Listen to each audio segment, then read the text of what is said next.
मुफ्त के वादों का मामला 3 जजों की पीठ को सौंपा। सुप्रीम कोर्ट ने चुनाव में राजनीतिक दलों द्वारा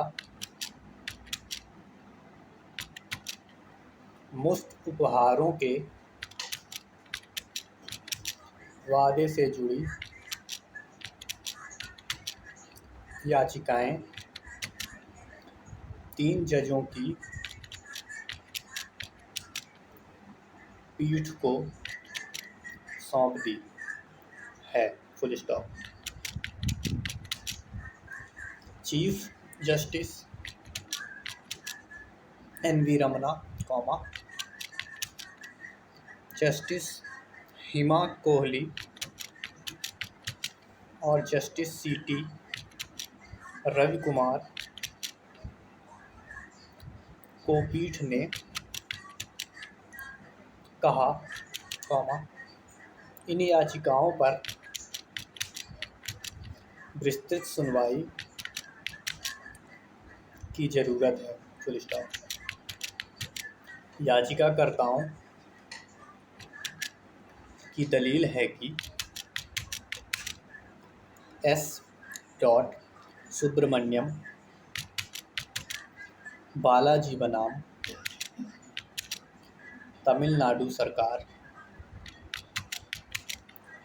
और अन्य मामलों में सुप्रीम कोर्ट के 2 जजों की पीठ के 2013 के फैसले पर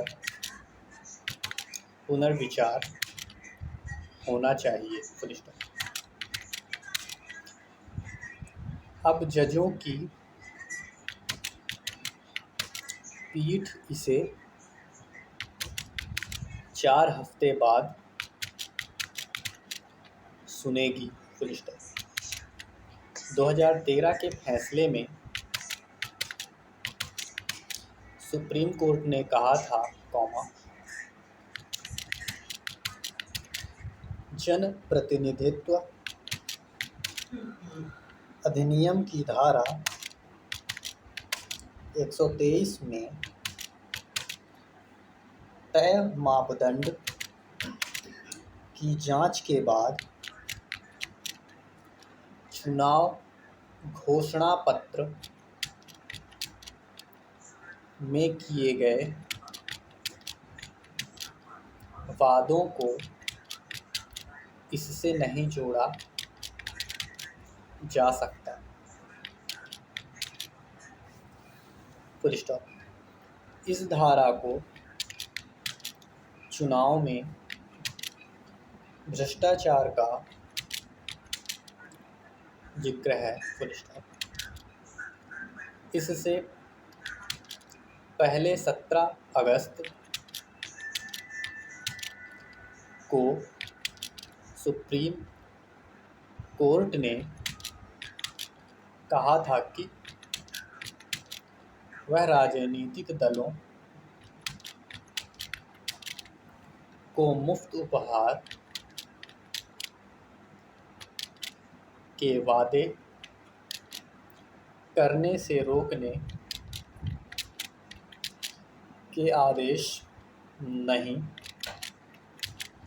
दे सकता है। Full stop. हालांकि यह सवाल है कि उचित वादे क्या हैं और जनता का पैसा खर्च करने का सही तरीका क्या है। सुप्रीम कोर्ट कर्नाटक के बेल्लारी, चित्रदुर्ग और तुमकुरू जिलों के लिए वार्षिक लौह अयस्क उत्पादन सीमा बढ़ा दी। Full stop. सीजेआई रमना ने कार्यकाल के आखिरी दिन वार्षिक लौह अयस्क उत्पादन सीमा 7 MMT से बढ़ाकर 15 MMT कर दी। Full stop. उत्तर प्रदेश के गोरखपुर में वर्ष 2007 में भड़काऊ भाषण देने के मामले में मुख्यमंत्री योगी आदित्यनाथ को सुप्रीम कोर्ट से बड़ी राहत मिली है। Full stop. कोर्ट ने उनके खिलाफ मुकदमा चलाने की मांग वाली याचिका खारिज कर दी है। Full stop. याचिका में योगी पर 2007 के भाषण को लेकर हेट स्पीच का मुकदमा चलाने की मांग की गई थी। Full stop. कोर्ट ने कहा, इस अर्जी में मेरिट नहीं है, जिसके आधार पर योगी आदित्यनाथ के खिलाफ केस चलाने की मंजूरी दी जा सके। Full stop.